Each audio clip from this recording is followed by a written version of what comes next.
اللہ رب العالمین اپنے بندوں میں سے جس کو چاہے چن لیتا ہے، جس کو چاہے انتخاب فرما لیتا ہے، چن لیتا ہے، اور جو اس کی طرف رجوع لائے، اس کی طرف قرب کی کوشش کرے، اللہ پاک اس کو اپنے رستے عطا فرماتا ہے۔ علماء نے فرمایا اس آیت مبارکہ میں اولیاء کی دو قسموں کا اشارہ کیا، تقسیم کی اولیاء کی۔ کچھ اولیاء ہیں جو مراد ہیں اور کچھ مرید ہیں، یا یوں کہہ لو کچھ اولیاء محبوب ہیں اور کچھ محب ہیں۔ اللہ رب العالمین کے قرب کے راستے، اس میں مجاہدہ، عبادت، ریاضت یہ تو ہے۔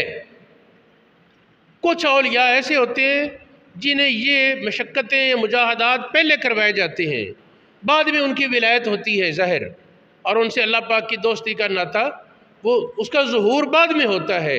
اور بہت سے ایسے ہوتے ہیں کہ اللہ پاک نے اپنی دوستی کے لیے، ولایت کے لیے انہیں پہلے انتخاب کر لیا ہے۔ ہاں، جب وہ شعور کی عمر کو پہنچتے ہیں، پختہ عمر کو پہنچتے ہیں، تو وہ مجاہدات اور ریاضات کو چھوڑتے نہیں، وہ بھی عبادت اور ریاضت اور بندگی کے پابند ہوتے ہیں۔ اور جو ہمارے دور کا ایک تصور ہے کہ اللہ کا ولی وہ ہوتا ہے جسے اپنے کپڑوں کی خبر نہیں اور ننگ تڑنگ بیٹھے رہے، تو یہ جاہلیت کا تصور اسلام کا نہیں ہے۔ اسلام میں ایسا کوئی تصور نہیں کہ بڑے بڑے مندرے ڈالے، کنگن ڈالے، شریعت کے خلاف حرکتیں کرے، نہائے دھونے، پتہ ہی نہیں۔ بعض اوقات ہم سنتے ہیں نا، بعض جگہ چھاپے پڑتے اور کہتے ہیں جی پیر صاحب ہے 15 سال سے نہائے کوئی نہیں۔ اعلیٰ باللہ، جو خود پاک نہیں اس نے کسی کو کیا پاک کرنا؟ جو خود آلودہ ہے اس نے کسی کو کیا آلودگی سے نکالنا؟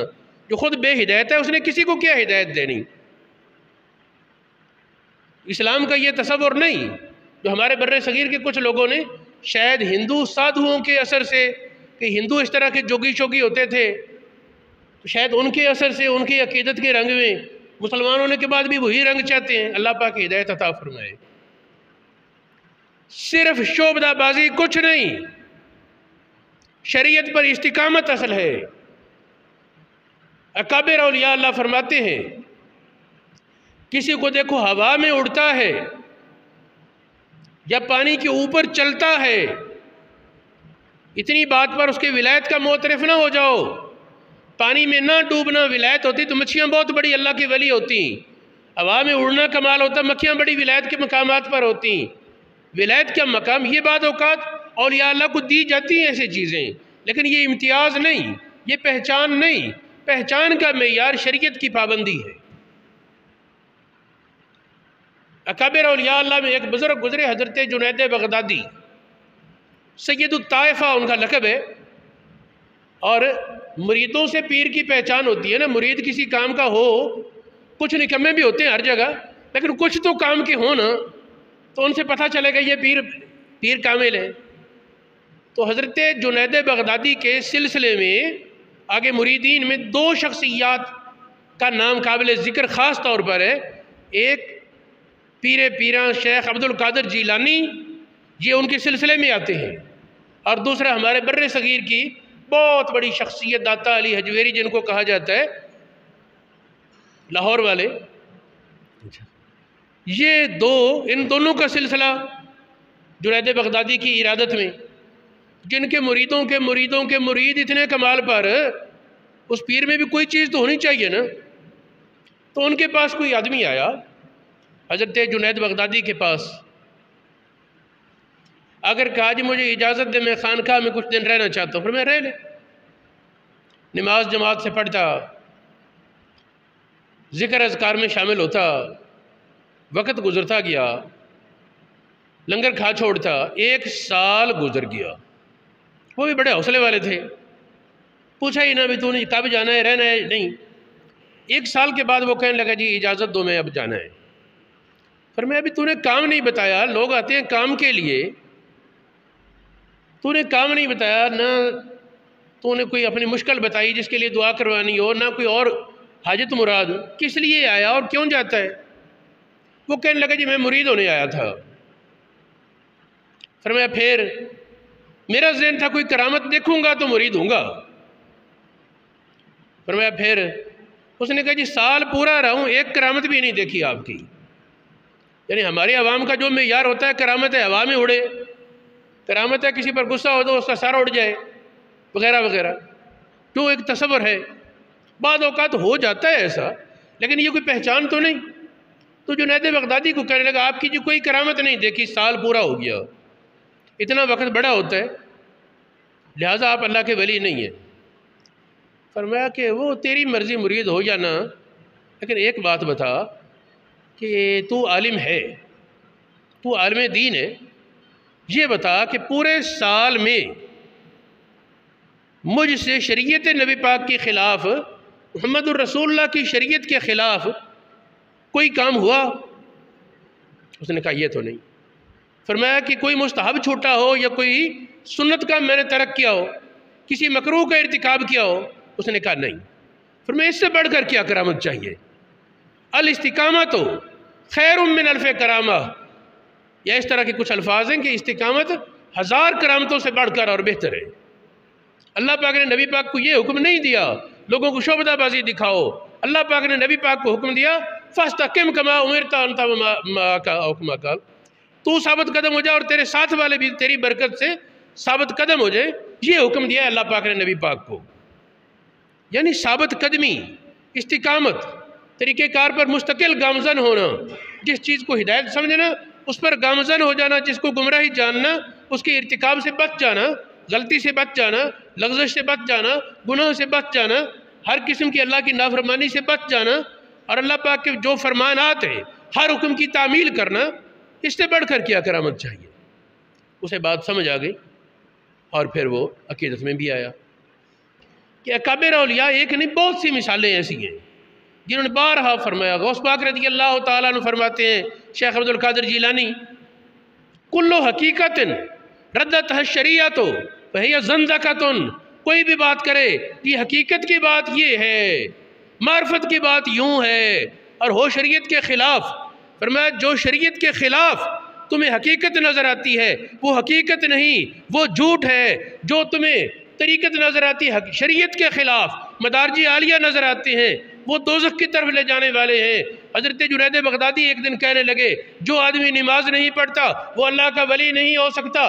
کسی نے کہا جی ہمارے علاقے میں کچھ پیر ہیں، وہ کہتے ہیں ہم پہنچے ہوئے ہیں، نماز کی ضرورت ہوتی ان کو جو رستے میں ہوں، جنہیں قرب چاہیے، جو پہنچے ہوئے ہوں انہیں نماز کی ضرورت نہیں ہوتی۔ آپ نے فرمایا سچے ہیں۔ سارے حیران، مرید یہ کیا کہہ رہے ہیں؟ سچے ہیں۔ دوسرا جملہ آپ نے کہا پہنچ گئے لیکن شیطان کی رضا اور جہنم تک اللہ پاک کے قرب اور ولایت میں نہیں پہنچے۔ انہوں نے کہا نا پہنچ گئے سے مراد لیا اللہ کی طرف وصل، قرب خاص حاصل ہو گیا، تو آپ نے اس کا رد کیا۔ فرمایا یہ وصلوا ولکن الی النار، آگ تک پہنچنے کے حقدار بنے، اللہ کے قرب تک نہیں۔ یعنی اولیاء اللہ کا حقیقی میسج یہی ہے کہ شریعت پر ثابت قدم ہو جاؤ، شریعت مطہرہ کے خلاف کوئی حرکت نہ ہونے پائے، اور جو شریعت کا مذاق اڑائے۔ ہمارے دور میں بہت سے ایسے پھرتے ہیں، کہتے ہیں لو جی مولویاں دی اور شریعت ہے ساڈی اور ہے، یہ شریعت لئی پھرتے ہیں اسی طریقت لئی پھرنے، حقیقت لئی پھرنے ہیں۔ یہ کس آیت میں ہے؟ کس قرآن پاک کی کس آیت میں ہے شریعت چھوڑ دو اور کوئی اور چیزیں پالتے پھرو؟ کس حدیث میں ہے کہ شریعت چھوڑ دو اور اس کے خلاف چلو؟ قطعاً نہیں۔ اگر شریعت کو کاٹ دیا، شریعت کا تعلق توڑ دیا تو باقی کچھ بھی نہیں۔ شعبدہ بازی ہو سکتی ہے، فراڈ اور پکھنڈ ہو سکتا ہے، ولایت الہی نہیں۔ مولانا روم جن کا ولایت میں بہت بڑا نام ہے، آپ فرماتے ہیں کبھی سنے دودھ کے بغیر مکھن آ جائے؟ جس طرح دودھ کے بغیر مکھن نہیں، اس طرح شریعت کے بغیر طریقت اور حقیقت نہیں۔ کیب و ادب شیر مسکا کیب و ادب پیر پیر، فرماتے جب تک ہادی نہیں اس وقت تک کوئی ہدایت تک نہیں پہنچتا۔ اور پہلے فرماتے ہیں کہ جس طرح شریعت اور طریقت کا مسئلہ ہے یہ اس طرح یہ جس طرح دودھ اور مکھن حاصل کرنا ہے، پہلے دودھ تو چاہیے نا، کوئی کہنا ہے جی ہم نے دودھ کے بغیر مکھن لینا ہے، دودھ کے بغیر مکھن لینا ہے، تو پانی میں مدھانی سے کچھ نہیں نکلے گا، دودھ ہوگا جس کو جاگ لگی ہوگی پھر وہ کچھ بنے گا۔ تو میرے معزز سامعین، شریعت کی یہ ہمارے بر صغیر کے ایک بہت بڑے اللہ کے دوست بزرگ مجدد الفسانی ان کو کہا جاتا ہے، وہ فرماتے ہیں کہ شریعت پاک کی پابندی، شریعت مطہرہ کی پابندی، اس میں ولایت مضمر ہے، اس میں مدارج عالیہ مضمر ہے، اور جو شریعت سے ہٹ کر اور مجاہدات اور حرکات کرے وہ محمد الرسول اللہ کے طریقے سے کٹ کر اللہ کی دوستی چاہتا ہے، وہاں کیا ملنا؟ پھر نبی پاک کے طریقے سے ہٹ کر، رسول اللہ کی سنت سے کٹ کر، حضور علیہ السلام کی نقش قدم اور آپ کی برکات سے ٹوٹ کر کسی اور راستے سے اللہ کا قرب چاہے، کم از کم امتی کو تو نہیں مل سکتا۔ اور جو کہتے ہیں مجھے نبی کی ضرورت نہیں، ویسے ہی بے ایمان ہے۔ پھر نبی کی رہنمائی کے بغیر تو امتی کچھ بھی نہیں نا، اور نبی کی رہنمائی ہے تو پھر وہ اس کی طریقے اور اس کی پیروی میں آئے، اپنی طرف سے اور طریقے شروع کر لینا یہ نہیں۔ ہاں تو میں بات کر رہا تھا، سرکار جنید بغدادی نے یہ کہہ دیا کہ جب اگر میرا کوئی کام شریعت کے خلاف نہیں دیکھا تو پھر اس سے بڑھ کر اور کوئی کرامت نہیں۔ میں نے ایت یہ پڑھی، اولیاء کی دو قسمیں بتائیں، اس میں جس کو چاہتا ہے چن لیتا ہے، یعنی بغیر استحقاق و ظاہری کے، ظاہری استحقاق نہیں ہوتا، کوئی اس نے محنت مجاہدہ نہیں کیا، لیکن اللہ پاک چن لیتا ہے۔ اور کبھی یہ ہے کہ وہ اللہ پاک کا انتخاب اس طرح ہوتا ہے، پہلے مجاہدہ۔ باقی ایک بات یاد رکھیں، کوئی بھی آدمی صرف مجاہدے کے ساتھ مقامات ولایت طے کر کے اللہ پاک کی ولایت کے مقام تک نہیں پہنچتا۔ مجاہدے کے ساتھ کچھ لوگوں کو آزمایا جاتا ہے، ان کا شوق دیکھا جاتا ہے، ان کو اس راستے پر ڈالا جاتا ہے، اور پھر جب وہ کچھ وقت اس راستے پر چلتے ہیں تو اللہ پاک کی رحمت دستگیری کرتی ہے، پھر اللہ پاک کی طرف سے کشش ہوتی ہے جس میں حجاب دور ہو جاتے ہیں۔ اللہ پاک کے قرب کے دشمن اسباب ہیں، شیطان کی سازشیں، شیطانی عناصر جو اس کے اندر موجود ہیں، فخر، تکبر، تملک اور توکل کے خلاف حرکات اور دنیا کی محبت وغیرہ، یہ چیزیں وہ اللہ پاک اپنی جذب میں دور کر دیتا ہے۔ ہمارے علاقے کے ایک بہت بڑے بزرگ جن کا نام تھا مسعود، لقب ہے بابا فرید، آپ فرماتے جذبۃ من جذبات الحق خیر من عبادت الثقلین۔ بندے کو جب اللہ پاک کی طرف سے کشش پہنچتی ہے نا، کشش اللہ پاک کی طرف سے جب پہنچتی ہے، وہ ایک کشش تمام انسانوں اور جنوں کی عبادت سے بڑھ کر کارگر ہوتی ہے، اور اس کی تاثیر بہت زیادہ ہوتی ہے۔ تو ولایت کی دو قسمیں تھیں، کچھ ہیں جن کو چنا جاتا ہے، کچھ ہیں جن کو کچھ مجاہدے کے بعد اس راستے کی طرف چلایا جاتا ہے۔ جن کو چنا جاتا ہے دو قسم ہیں، کچھ وہ جو پیدائشی طور پر چنے ہوتے ہیں، کچھ وہ جو زندگی کے کسی موڑ میں کسی سبب سے چنے گئے۔ زندگی کے کسی موڑ میں کسی سبب سے چنے جائے، اس میں ہی دیکھیں نا کہ بہت سے اولیاء جو کسی کی نظر عنایت ہوئی اور وہ ولایت کے مقامات طے ہو گئے۔ یا حضرت شیخ عبد القادر جیلانی کا ملتا ہے کہ آپ نے کسی چور کو کسی علاقے کا عبدال بنا کر بھیج دیا، ہو جاتا ہے یہ بھی۔ حضرت سیدنا جنید بغدادی کے گھر ایک چور آیا تھا، چور نے چوری کی، چوری کرنے کے بعد دروازہ دیکھا بڑا عالی شان ہے، اس نے کہا کہ یہاں بڑا سامان ہوگا، پوچھا کہ گھر والے کیا کام کرتے ہیں؟ انہوں نے کہا جی کپڑے کے تاجر ہیں، کپڑے کے تاجر ہیں۔ اس نے مکان کا نشان رکھا، علاقے میں اجنبی تھا، رات کے ٹائم آ گیا، دیکھا پہرے دار کوئی نہیں باہر، دروازے کو دھکیلا، دروازہ کھولا، اندر چلا گیا، جا کر ادھر ادھر دیکھا، اور ایک کمرے میں نا جا کر اس نے اکٹھی کر لی دیکھا تو کپڑے پڑے کافی سارے تھان. اس نے اپنا ایک کپڑا انہی کپڑوں میں سے ایک کپڑا بچھایا اور کافی سارے تھان اس میں اکٹھے کیے, گٹھڑ باندھا, اور اس چور کا نام تھا سابات, سین الف بے الف تویا, سابات. اور تھا اتنا شرارتی کہ اس کا ایک ہاتھ کٹا تھا اور اسے لوگ کہتے تھے ہاتھ کٹا شیطان, یا ٹنڈا شیطان اس کو لوگ بول لیتے. یہ اس کی عام پہچان تھی, بڑا شرارتی. اب اپنے علاقے کو چھوڑ کر بغداد گیا کہ اپنے علاقے میں ہر کوئی پہچانتا ہے, بدنامی بڑی ہے. 13 سال جیل میں رہ کر آیا چوری کی وجہ سے. آیا اور اس نے کہا روزگار تو میرا یہی ہے, میں کیا کروں؟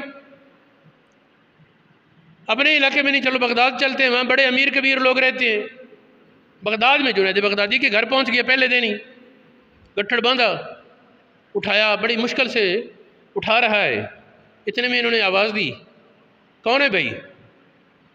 دیکھ کر سوچ میں پڑ گیا کہ یہ مالک مکان ہو تو خیر میں بھاگ جاؤں گا, بڑا تیز ہوں, یا شاید یہ میری طرح کوئی چور ہی ہوگا. یہ سوچ کر نا وہ کہتا ہے, آنے والے نے کہا کہ ابھی لگتا ہے تم تھکے ہوئے ہو, تمہیں بھوک لگی ہوگی, میں دودھ لا دوں. آپ کا مقصد تھا اسے سمجھ آ جائے. اس نے کہا بھوک تو لگی ہے, اور سوچ اسی میں کہ یہ کسی کو بلائے گا, میں بھاگ جاؤں گا, یہ کیا ہوتا ہے؟ گرم پیالہ دودھ کا آ گیا. اس نے پیا اور تسلی ہوگی کہ ہے یہ چور. آدمی اپنے آپ پر قیاس کرتا ہے نا. اس نے کہا یہ پکا چور ہی ہے. اب کہا کہ لگتا ہے کہ تم بھی میری طرح آئے ہو. کہا کہ آیا تو ہوں. اس نے کہا ٹھیک ہے, مجھے گٹھڑ بندھواؤ. بندھوا دیا. رکھو سر پر, چلو میرے آگے. آج میں تمہیں 2-4 تھان دوں گا, آئندہ میرے ساتھ تم کام کرنا, میں تمہیں آدھا دیا کروں گا. آج آدھا نہیں دوں گا, آج 2-4 تھان دوں گا. ٹھیک. آپ نے کبھی بار اٹھایا نہیں تھا. گٹھڑ اٹھایا, وہ چل پھرے. راستے میں وہ بار بار کہتا صبح ہونے والی ہے, اگر پتہ چل گیا پولیس کو تو جلدی چل جلدی چل. 1-2 بار اس نے وہ لات بھی مار دی, گرتے گرتے بچے. آپ یہ کہتے بھئی غصہ نہ کرو, میں تیز ہو جاتا, بوڑھا آدمی ہوں. وہ کہتے اس بڑھاپے میں تمہیں شرم نہیں آتی؟ کرتے چوریوں اور پھر بوڑھے بن کر چھوٹتے ہو. میں کوئی لحاظ نہیں کروں گا, جلدی چلو. شہر سے باہر جا کر ایک جگہ ویرانے میں کوئی کمرہ تھا, وہاں اس نے سامان رکھوایا اور کہنے لگا یہ لو 2-4 تھان, جاؤ, آنا ہو تو پھر یہاں آ جانا, ہم مل کر کریں گے کارروائی. یہ اس کو کہنے لگے بھئی تم تھان اپنے رکھو, تم میرے مہمان تھے, تم میرے مہمان تھے, اگر مجھ سے خدمت میں کوئی کمی رہ گئی ہو تو معاف کرنا. اس نے کہا کیا مطلب, وہ تمہارا مکان تھا اور یہ تھا؟ ہاں ہم سب اللہ کے بندے, مکان میرا ہی تھا اور یہ بھی میرا, میں نے تمہیں دے دیا, رکھ لو. چلے تیزی سے آگے. وہ بڑے ہی حیران ہیں, ایسے بھی بندے ہوتے ہیں. خیر رات اسے نیند نہ آئی, جو رات باقی تھی بڑا پریشان. ایسے بندے بھی جن کا اتنا عمدہ کردار ہو اور اللہ کی رضا کے لیے اس طرح. صبح ہوتی ہی وہ روشنی پھیلی, آیا سیدھا اسے مکان, ان کے مکان کے قریب ہی مسجد تھی, اس کے سامنے سے گزرا. اب وہ پہچان نہیں رہا کہ یہ وہی بابا ہے. مسجد میں حضرت واز کر رہے ہیں اور خوف الہی اور رجوع اللہ کی باتیں ہو رہی ہیں. اللہ پاک جیسا بھی بندہ مجرم ہو, گناہ گار ہو, بدکار ہو, برا ہو, اللہ پاک کی طرف رجوع کرے, اللہ پاک اس کی رجوع کو قبول فرماتا ہے اور اس کو ہدایت عطا فرماتا ہے. اب یہ کسی سے پوچھتا ہے یہ کون ہے؟ میں نے کہا تو نہیں پہچانتا, یہ اس وقت کے کتب ہیں فلاں فلاں حضرت. اس نے پھر کچھ کہنے لگا, اس نے کہا سنن جیسے کہ آدھا ہی بات جاری رکھنا. تھوڑی دیر میں اس نے غور سے دیکھا, لگتا ہے رات والا بابا ہے. 1-2 نشانیاں جب سامنے آئیں کہ اس جگہ تل تھا, اس طرح آنکھ, اس طرح داڑھی, اچانک کھڑا ہو گیا اور کہنے لگا حضرت جی میری بھی توبہ قبول ہو جاسی.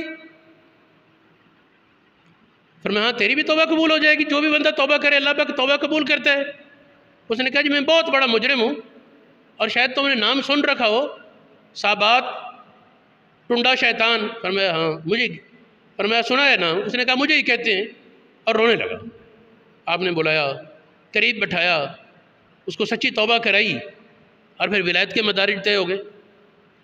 یعنی کبھی یوں ہوتا ہے کہ کوئی حادثہ، کوئی سبب ایسا پیدا ہوتا ہے کہ بغیر محنت کے اللہ پاک ولایت کے مقامات عطا کر دیتے ہیں، اور کبھی پیدائشی طور پر ولایت عطا ہوتی ہے، جس طرح شیخ عبد القادر جیلانی رضی اللہ تعالیٰ عنہ آپ پیدائشی اللہ کے ولی تھے، اس طرح اور خاص چیدہ اولیاء